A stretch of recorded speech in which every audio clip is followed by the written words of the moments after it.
Nous avons tous été captivés par des histoires d'animaux fantastiques, des licornes aux dragons, en passant par Bigfoot et Chupacabra. Mais il est facile d'oublier à quel point certaines des 8,7 millions d'espèces de la Terre sont incroyables. Des reptiles à l'allure grossière, aux poissons à la tête transparente, en passant par les cloportes sous-marins plus gros que des nouveau-nés. Oubliez toutes ces bêtes factices des livres d'histoire et embarquons pour un safari virtuel d'animaux dont vous ne croirez pas qu'ils sont réels.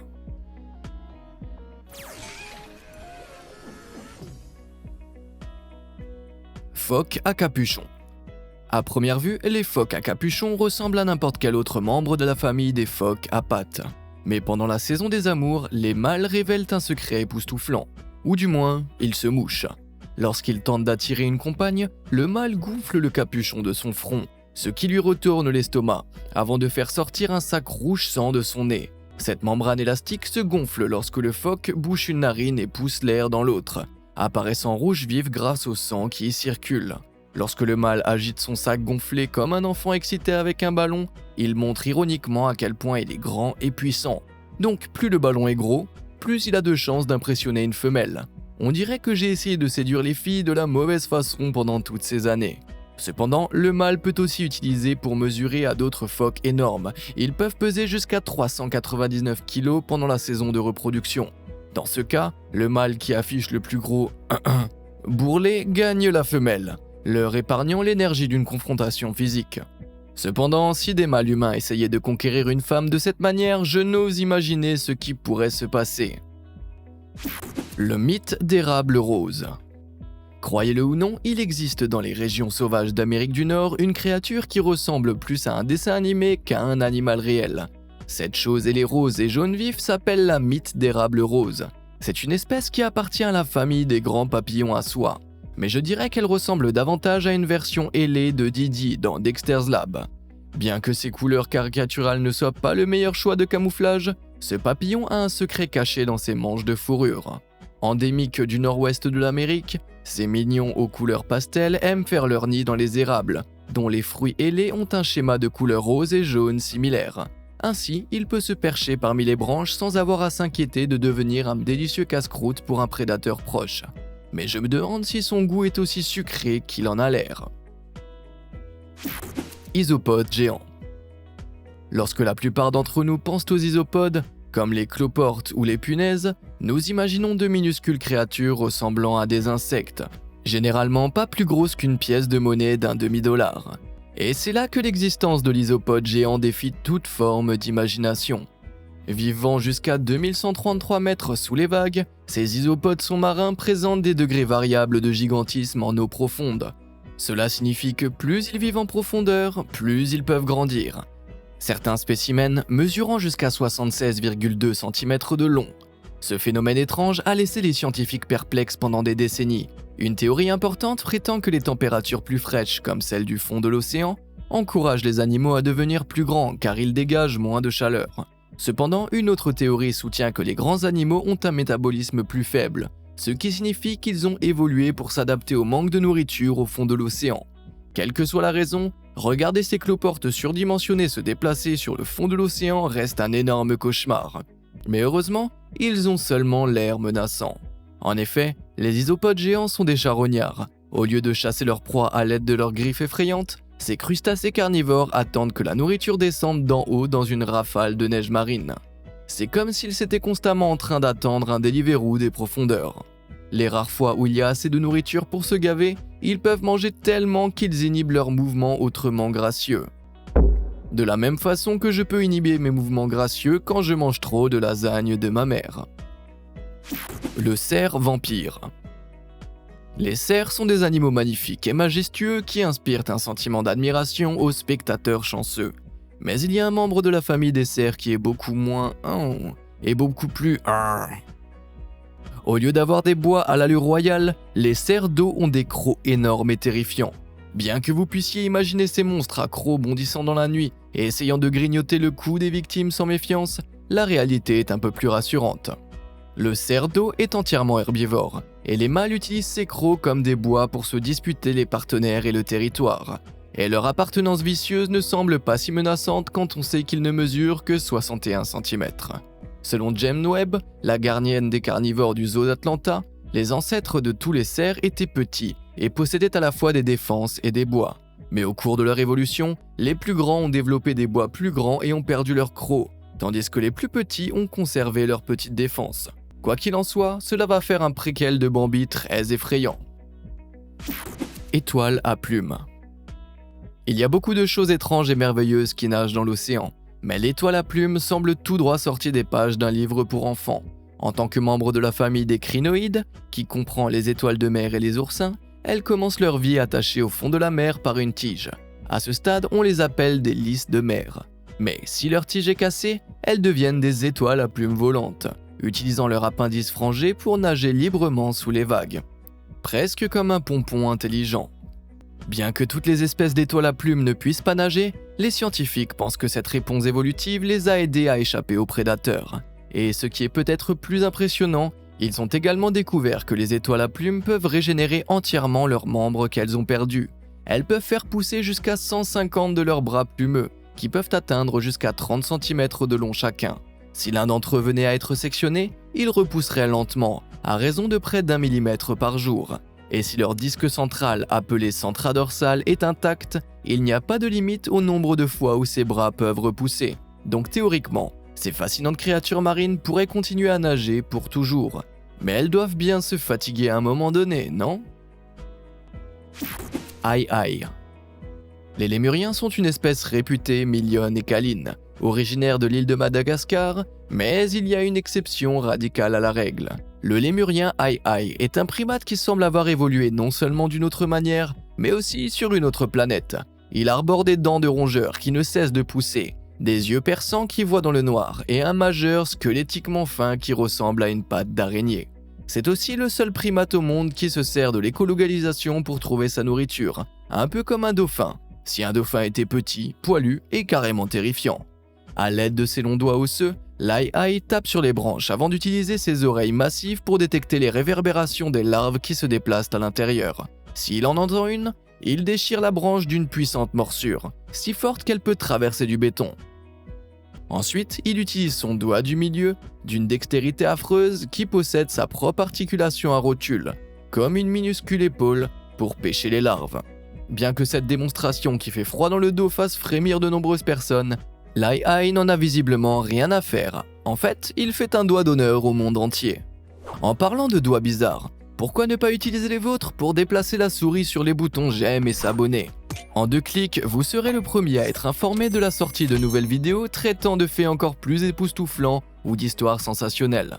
Vous avez terminé? Super! Maintenant, explorons encore plus d'animaux dont vous ne croirez jamais l'existence. Loup à crinière. À partir des épaules, le loup à crinière qui rôde dans les savanes d'Amérique du Sud ressemble à n'importe quel autre canidé rusé. Mais dès qu'il sort des hautes herbes, on dirait que quelqu'un a collé un renard sur des échasses. Mesurant environ 1 mètre au garrot, à peu près à la hauteur des hanches de la plupart des gens, les pattes incroyablement longues de ce loup bizarre soulèvent la majeure partie de son corps. Bien que cela ressemble à une blague sur l'évolution, les scientifiques pensent que leur hauteur permet de mieux voir et attraper leur proie dans les hautes herbes des savanes sud-américaines. Malgré tout, il ne ressemble à aucun des loups que vous ayez déjà vus, car malgré son nom, ce n'est pas du tout un loup. Le mélange déroutant de ses bizarreries anatomiques, comme ses longues pattes, sa fourrure rouge vif et son corps de loup, en fait une espèce unique et distincte, appelée chrysocion. Aussi bien qu'il fasse partie de la famille des canidés, il ressemble davantage à un renard et à un loup que l'on aurait écrasé ensemble et soumis à quelques tours de tireuse. Lézard vermiforme. Regardez, sur le sol, c'est un ver. C'est un lézard. Non, c'est un lézard vermiforme? On dirait que Mère Nature n'arrive pas à se décider si cette créature de couleur pepto-bismol était un lézard ou un ver de terre. Alors elle s'est contentée de quelque chose entre les deux. Connu sous le nom de bipès de la famille des amphibénidés, le long corps de ce reptile à l'allure loufoque présente des nervures roses pâles d'un ver, ainsi que les petits yeux et la mâchoire d'un lézard. Mais sa caractéristique la plus étrange, et de loin, sont les 2 membres avant à l'allure bizarre attachés à son corps de près de 26 cm de long. Présent dans le désert mexicain de Baja, ce lézard est également mérité le titre hilarant de lézard taupe mexicaine, en raison de l'usage qu'il fait de ses petites pattes trapues. Tout comme une taupe, ils pelletent le sable et la terre et s'enterrent sous terre dans une sorte de bunker souterrain. Elle y reste pour échapper à la chaleur du soleil du désert, ne remontant à la surface que lorsqu'il fait beaucoup plus frais. Bien que le verdict ne soit pas encore tombé sur la question de savoir si elle se déplace techniquement en rampant ou en glissant, qu'en pensez-vous?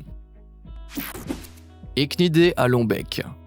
Avec des épines comme un hérisson, un bec charnu et la capacité de pondre des œufs comme un reptile, ce mammifère farfelu semble avoir été inventé par un enfant. Mais loin d'être un dessin de Crayola collé sur un réfrigérateur, l'échnidé à long bec est étrangement réel. Le long bec charnu qui lui a donné son nom est constitué d'un seul tube osseux. Il se nourrit en suçant fortement le sol et en aspirant les invertébrés mous comme des vers de terre. Un peu comme un enfant qui avalerait des spaghettis. Sauf que, contrairement à un enfant, il possède des électrorécepteurs dans son bec qui peuvent détecter les plus faibles champs électriques produits par ses proies souterraines. Vous pensez que c'est bizarre? Eh bien ce n'est que le début. Comme je l'ai déjà mentionné, bien qu'il s'agisse techniquement d'un mammifère, ce suceur d'épines pond des œufs. Lorsque ces œufs éclosent, l'échnidé les couve dans une poche, tout comme un kangourou. Mais contrairement au kangourou, il nourrit ses bébés, adorablement appelés puggles, grâce à une série de taches de lait. Pas des tétines, des taches. Grâce à des glandes spéciales dans leur poche, le lait suinte de sa peau pour que le bébé l'aspire par son propre petit bec bizarre. Si un enfant avait imaginé cette chose avec un paquet de crayons, je me poserais de sérieuses questions sur sa santé mentale. Bryozoaire. Dans les rivières et les lacs du monde entier, on peut trouver ces mystérieux blobs semblables à des cerveaux qui se cachent dans les eaux troubles. Bien qu'ils ressemblent à des monticules de gelée moisie, ils sont plus vivants que vous ne le pensez. En effet, ces masses gélatineuses sans vie sont en fait des colonies vivantes, appelées bryozoaires magnifiques. Alors que les animaux individuels qui les composent, appelés zooïdes, ne mesurent qu'environ 1 mm de long, ils se regroupent pour former des colonies d'un diamètre de 1,2 m. En se regroupant ainsi, ils peuvent trouver plus facilement de la nourriture dans l'eau, généralement sous forme d'algues ou d'autres matières organiques. Mais la façon dont ils se nourrissent pourrait bien vous retourner l'estomac, car ils n'ont chacun qu'une seule ouverture qui leur sert à la fois de bouche et de trou de balle. À l'aide de minuscules tentacules ressemblant à des poils autour de l'ouverture, elles poussent doucement la nourriture dans leurs intestins. Pour excréter, c'est la même chose, mais en sens inverse. Donc si jamais vous en repérez dans l'eau, vous devriez réfléchir à 2 fois avant de la ramasser. L'eau est marron pour une raison. Salps. Bien que ces mystérieuses boules de matière visqueuse aient l'air d'avoir été moulées de force en forme de poisson, vous serez peut-être surpris d'apprendre qu'elles sont taxonomiquement plus proches des humains que des méduses. En effet, ces créatures marines semi-transparentes appelées salps font partie d'un groupe d'animaux connus sous le nom d'Acidies ou Tunicata. Elles possèdent toute une notocorde de soutien, un peu comme une colonne vertébrale, qui les traverse pour protéger leur cordon nerveux central. Malgré leur apparence molle et gélatineuse, cet attribut crucial fait d'eux les plus proches parents vivants des vertébrés. Cependant, si vous les apercevez sous l'eau, vous vous rendrez peut-être compte à quel point ils sont différents. Comme vous pouvez le voir, les salps forment ces incroyables colonies sous-marines en chaîne dans leur cadre et leur cycle de reproduction.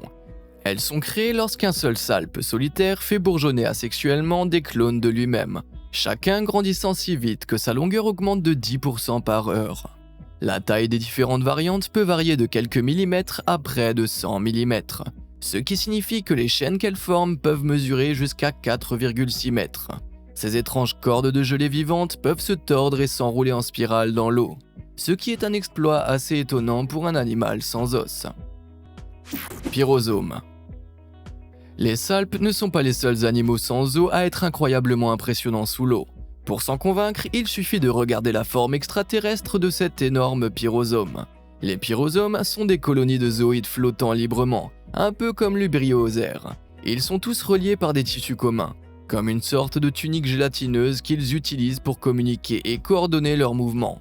Lorsque chaque zooïde individuel filtre l'eau de l'océan pour se nourrir, il expulse l'eau filtrée dans le corps cylindrique colonial. Lorsqu'une quantité suffisante d'eau est expulsée, comme si des milliers de petits moteurs étaient utilisés en même temps, la colonie se propulse vers l'avant. La taille de ces colonies peut varier de quelques centimètres à 18,3 mètres de long, avec des ouvertures assez larges pour qu'un humain puisse y nager et des corps assez grands pour être chevauchés. Elles augmentent leur taille par reproduction asexuée, ce qui signifie qu'elles créent des clones identiques d'elles-mêmes pour développer leur gigantesque structure vermiforme. Et comme si cela n'était pas assez étrange, ils brillent aussi. Le nom pyrosome signifie littéralement corps de feu en grec, car ils émettent une lumière bioluminescente bizarre qui peut être vue à plus de 30 mètres de distance. Les scientifiques pensent que c'est peut-être pour éloigner les prédateurs ou communiquer avec d'autres colonies, mais cela reste un mystère. Vous avez une idée? Faites-le moi savoir. Atretoquana ezelti. Avant que vous ne demandiez, non, les scientifiques n'ont pas découvert cet animal sur un briquet. Cette créature à l'aspect malheureux s'appelle l'Atretoquana ezelti. Bien que son apparence plutôt suggestive lui ait valu le surnom hystérique de l'homme aconda. Cet animal phallique est en fait un type de caecilien, un groupe d'amphibiens aveugles et serpents qui ressemblent plus à des vers qu'à des reptiles. Cependant, l'homme aconda possède quelques caractéristiques uniques. Tout d'abord, c'est la seule espèce de cécilien sans poumons connue de l'homme, ce qui signifie qu'il respire par un échange de gaz dans sa peau. Ensuite, son crâne plat et sa bouche élargie semblent sortis tout droit de mes pires cauchemars. Mais ce qui lui manque en beauté, il le compense en longueur, puisque certaines variantes peuvent mesurer jusqu'à 80,5 cm.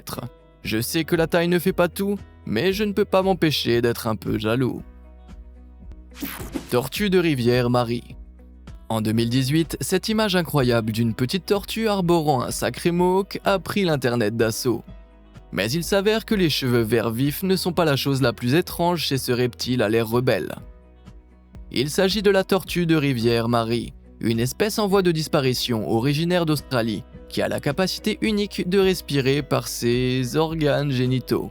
Grâce à des glandes spécialisées situées près de son cloaque, un organe servant à la fois à excréter et à s'accoupler, elle peut rester immergée dans l'eau jusqu'à 72 heures. Comme il passe beaucoup de temps sous l'eau, des algues peuvent commencer à se développer sur sa coquille, sa tête et d'autres parties de son corps, d'où cette hilarante coiffure verte. D'accord, les cheveux sont peut-être faux, mais est-ce qu'il y a quelque chose de plus punk que de respirer par ses propres fesses? Le crabe yéti. À première vue, on pourrait croire que ce crabe a piqué les jambières d'un pauvre raveur, mais il s'agit en fait du crabe yéti, un nom qui lui vient de son apparence blanche et poilue, qui ressemble au légendaire monstre des neiges, le yéti. Mais ce crabe n'a rien de monstrueux, puisqu'il atteint une taille d'environ 15,2 cm. Il vit dans des profondeurs océaniques presque glaciales, environ 2377 mètres sous les vagues. Mais sa fantastique fourrure blanche n'est pas conçue pour le garder au chaud. Les scientifiques pensent que ces petits crabes utilisent les poils de leurs bras pour récolter des bactéries, en grimpant sur les cheminées hydrothermales ou du fond de l'océan. Ils utilisent les eaux chaudes et ascendantes pour cultiver des microbes nutritifs. Cela signifie qu'ils ont une réserve de nourriture constante à portée de main, un peu comme moi pendant le confinement. Enfin, j'ai trouvé mon animal spirituel. Le grand potou. Avec ses yeux gigantesques et son sourire effrayant, il est difficile de dire si c'est un oiseau ou une marionnette démoniaque. Il peut ressembler à une création de Jim Henson classée R, mais ce monstre à plumes est en fait le grand potou d'Amérique tropicale. Cette créature nocturne, qui ne mesure que de 58 cm, a développé des yeux énormes et globuleux pour repérer les insectes volants dans l'obscurité, ainsi qu'une bouche massive pour les attraper. Cependant, lorsqu'elle est exposée à la lumière, son iris se rétrécit de façon spectaculaire, ce qui lui donne un air soit incroyablement mignon, soit complètement dérangé. Leurs orbes sinistres sont également dotés d'une étroite fente au bas de leurs paupières, ce qui leur permet de percevoir les mouvements même lorsque leurs yeux sont fermés. Cela signifie que lorsqu'ils dorment pendant la journée, tout en se camouflant habilement en souche d'arbres, ils peuvent détecter tout prédateur en approche. Je suppose qu'il n'y a vraiment pas de repos pour les méchants, ou du moins pour ceux qui ont l'air méchants. Escargot de feu. Si les escargots ordinaires fêtaient Halloween, ils iraient probablement à la chasse aux bonbons en ressemblant à ça. Sauf que ce n'est pas un costume, car ce sont les couleurs réelles de l'escargot de feu. Avec son énorme coquille noire mesurant jusqu'à 6,8 cm de diamètre et son pied rouge vif mesurant jusqu'à 30 cm, il est assez gros pour faire hurler un homme adulte. Avec leur couleur vampirique, il semble laisser une traînée de sang plutôt que de bave.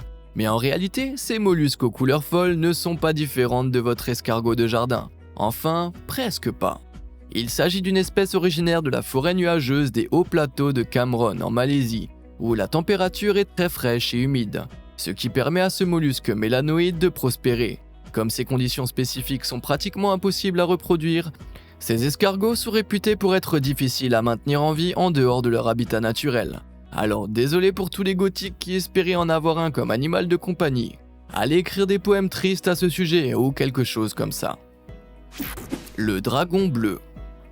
Les dragons sont des êtres mythiques qui n'existent que dans les contes pour enfants et les jeux de rôle ringards, n'est-ce pas? C'est faux. Ces prédateurs extraordinairement embellis sont connus sous le nom de dragons bleus. Bien que leur nom scientifique est beaucoup moins cool, soit Glaucus atlanticus. Et malgré son apparence majestueuse, cette créature aux couleurs éclatantes est en fait une espèce de petite limace de mer pélagique. Ces minuscules limaces, qui ne mesurent pas plus de 3 cm de long, flottent au gré des courants marins en avalant de l'air et en les retenant dans un sac à gaz spécialisé situé dans leur estomac. Mais aussi belles qu'elles soient, vous n'avez pas envie de les sortir de l'eau. En effet, les dragons bleus sont des prédateurs d'autres créatures pélagiques, y compris le mortel homme de guerre portugais, et d'autres siphonophores venimeux. Une fois qu'ils ont englouti leur proie venimeuse, ils recyclent les nématocystes qui donnent aux siphonophores leurs piqûres dangereuses et les stockent dans leurs doigts comme des cérates. Ainsi, si vous en ramassez un, vous risquez de recevoir une piqûre mortelle. Bien qu'il ne s'agisse pas exactement de cracher du feu, je suppose qu'ils ont un peu de dragon en eux après tout. Le papillon de nuit Créatonotos. Vous vous êtes déjà demandé ce qu'il se passerait si Satan était autorisé à créer un animal? Eh bien, la réponse semblerait probablement à la mythe Créatonotos.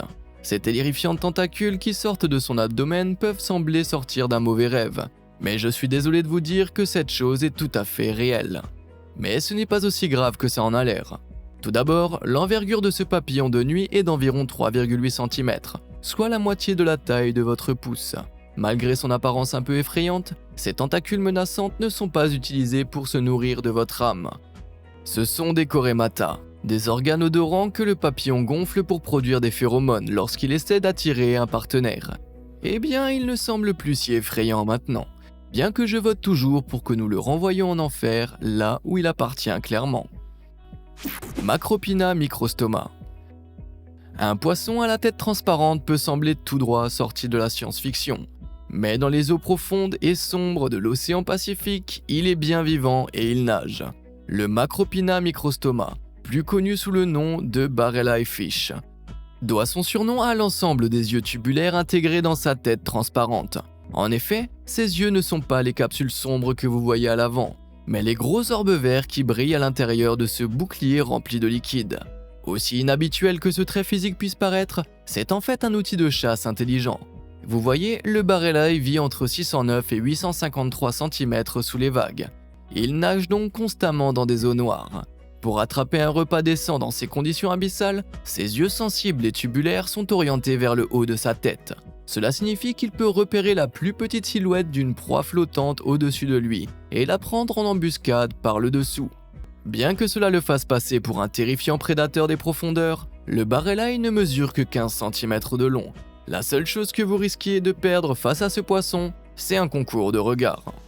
Selon vous, lequel de ces animaux incroyables a l'air le plus imaginaire? Et avez-vous eu de la chance d'en voir un de près? Faites-le moi savoir dans les commentaires ci-dessous, et merci de nous avoir suivis.